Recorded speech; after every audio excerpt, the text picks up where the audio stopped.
Jumpin' In on Manx Radio. With Howard and Chris Kane. Hello. Good evening. And welcome.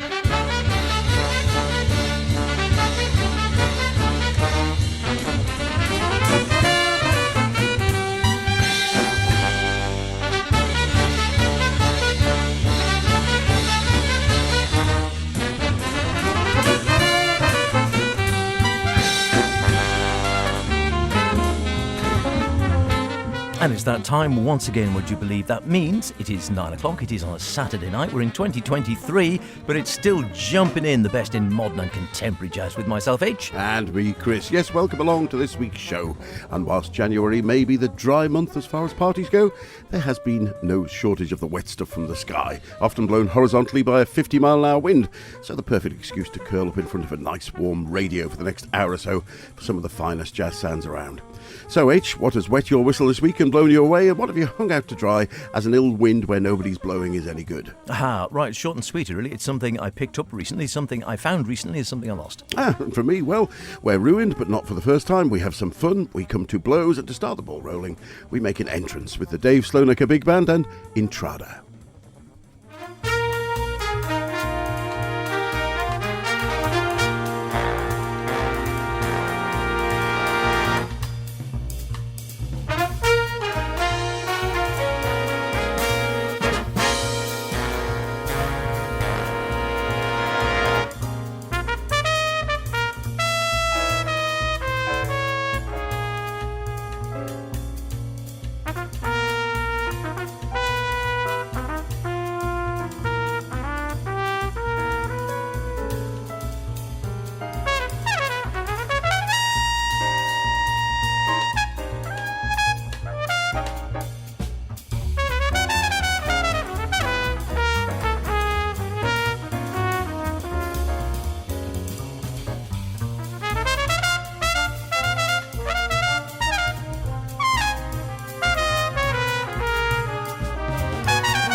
Fantastic.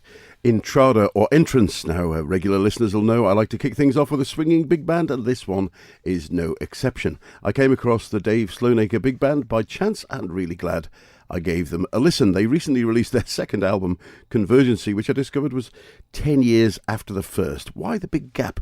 Well, I'm delighted that many of the band members are still the same, including the rhythm section of Ed Sack on piano, Edwin Livingston on bass, and Peter Erskine on the drums, as well as lead tenor Bob Shepherd. And the main reason for the gap would be that these guys are just incredibly busy. Dave Sloanacre, perhaps not the best known on the jazz scene, is most often found composing for film and TV, with somewhere around 150 scores to his name, including the Men in Black series, Spider-Man series, Air Force One, and many, many others. And he was Grammy nominated for this first album, so that's where we started. The title track, Entrada, from their 2013 release. And yeah, maybe I'll bring you the second one on a future show. Good idea. Good swinging on that. Yes, very nice way indeed to get going. Right, as I say, I have something I picked up recently, something I found recently, something I lost. What I mostly lost was this week's playlist. I had it down happily already recorded, and of course it disappeared. So I'm improvising, which is ideal really for a jazz show when you think about it. And as luck would have it, I already had this one in the bag, which I was thinking of using at some stage. Not necessarily this week, but there we go, best laid plans.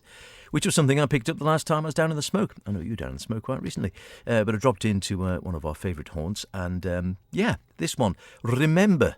Not something I'm very good at doing. Kumbula, Louis Maholo, and Stan Tracy on organ going back a few years. I'd seen it knocking around. Always liked Stan, of course, one of the iconic jazz pianists of Britain, certainly in the modern jazz era, without a doubt. And Louis Maholo played with him before, Brotherhood of Breath and such like. This one they recorded, a few years back now, I think in the early 2000s, with Louis on drums and percussion, Stan on piano, and this one's just called Molo Hello Africa, Later Europe.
of percussion ending up from Louis Maholo there.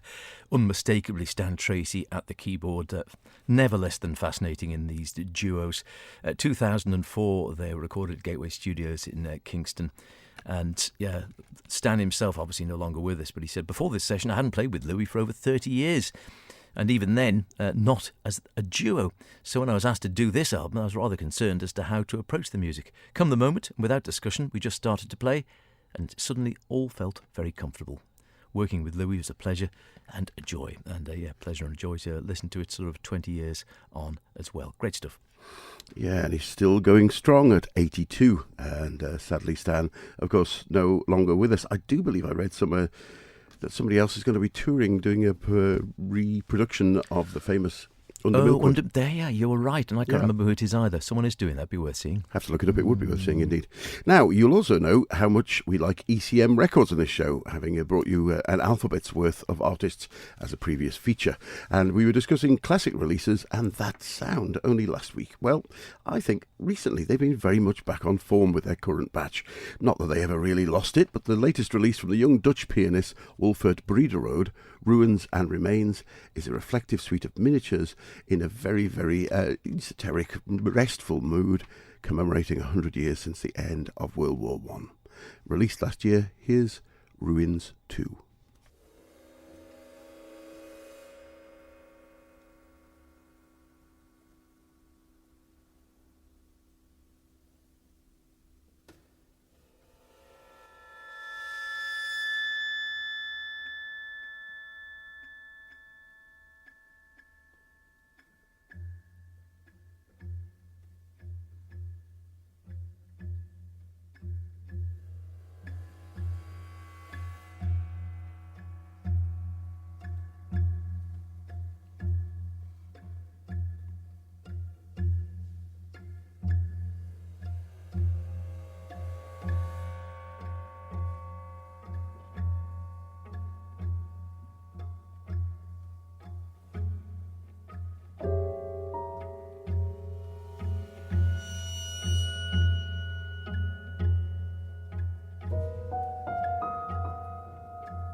Ruins 2 from the recently released Ruins and Remain from Wolfert Brederode. Whilst maybe not one for the car, it's undoubtedly one to quietly lose yourself in while reflecting on the horrors of the Great War and perhaps contemplating how things have moved on, or maybe they haven't. It finds him in the company of his longtime collaborator Juste Libiat on percussion and the Matangi String Quartet. You could hear them very quietly, pizzicato in the background there. Out now on ECM, Ruins and Remains. Terrific stuff, and you're right, they seem to have hit a rich vein, certainly for my ears, and maybe your ears as well, for those who've been listening to ECM for 30, 40 years and thought all the classic stuff was in the 70s and 80s, and sometimes of late, the last sort of 10 years, it's been more free stuff, perhaps a freer notion, and occasionally just not quite hitting that mark. For me, it's a very personal choice, but yeah, last year, several, I thought, oh gosh, yes, we're right back on form with some of these, had a real oldie world ECM feel to them, but maybe it's just your age it gets to you. Speaking of age, I'm sure along with Chris and myself, lots of you have seen noted the sad passing of Jeff Beck in the last couple of days. Played in so many styles and for so many years, and been lots of tributes from him, from, well, you name it really, Ozzy Osbourne to well, anyone he likes, Brian May, I think, dozens of tributes coming in, and he sort of crossed all the genres, the Yardbirds and sort of jazz and rock and pretty much anything in between. I can't say I was ever a massive fan. The one thing I do remember was an album you brought home probably back in the day and said, oh, this is great stuff, when he was very much in a sort of jazz rock era. Used to play this one, in fact. Yeah, in fact, yes, we did play back in the day, and it was one I used to play almost on repeat. It does now sound of its time. It is classic jazz rock period, and there's a classic jazz rock sound from the 80s. None the worse for that, though, and I know you've got a piece to pay tribute as well, but I couldn't leave Jeff this week without playing. I'm thinking again about him and thinking how much I used to love playing this and drumming along to this one as well. Star Cycle.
Yeah, it does sound of its time. Early 80s classic sort of jazz rock. Jan Hammer with that synthesizer, repetitive sound, that sequencer.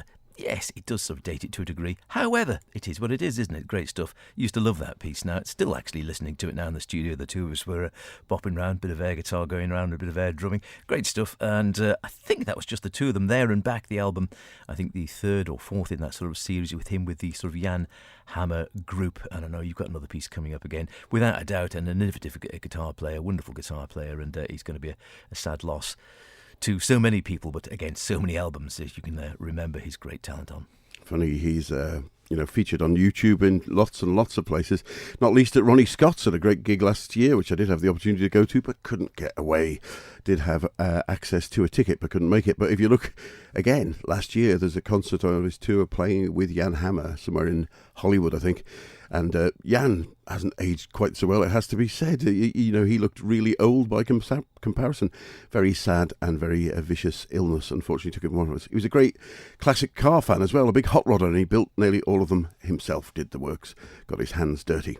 Next, a straight ahead session from me, from a new name to me as well. Vancouver-based Canadian guitarist David Blake and his new quintet recording. The album's called Funhouse. It's his third, featuring some of Vancouver's best. Here's John.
John No John from the David Blake Quintet. David cites his main influences as Dave Holland, Kenny Wheeler and Herbie Hancock, which is a pretty good place to take inspiration from.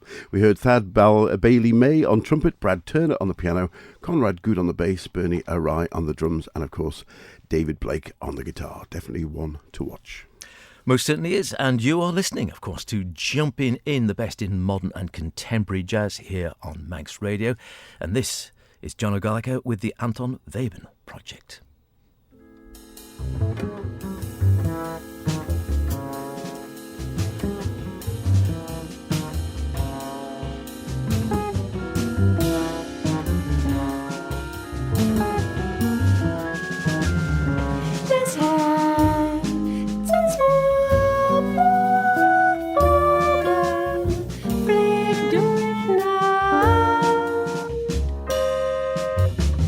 Der Augen falten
Hi, this is Dave Holland. I just want to let you know you're listening to Manx Radio. The show is Jumping In with Chris and H. Hope you enjoy it. Keep listening.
Great stuff.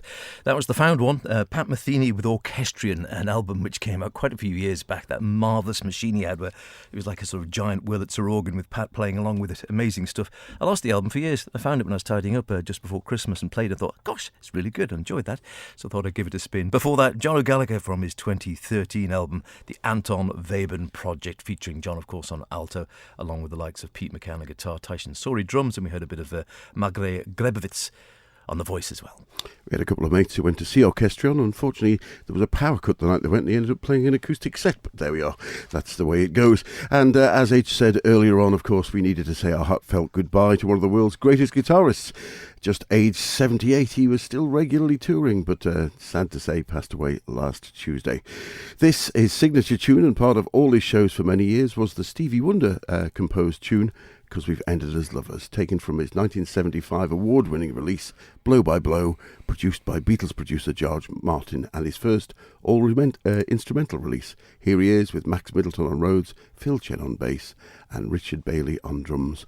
Blow by Blow, Because We've Ended from Lovers. Rest in peace. Same time, same place. Bye for now.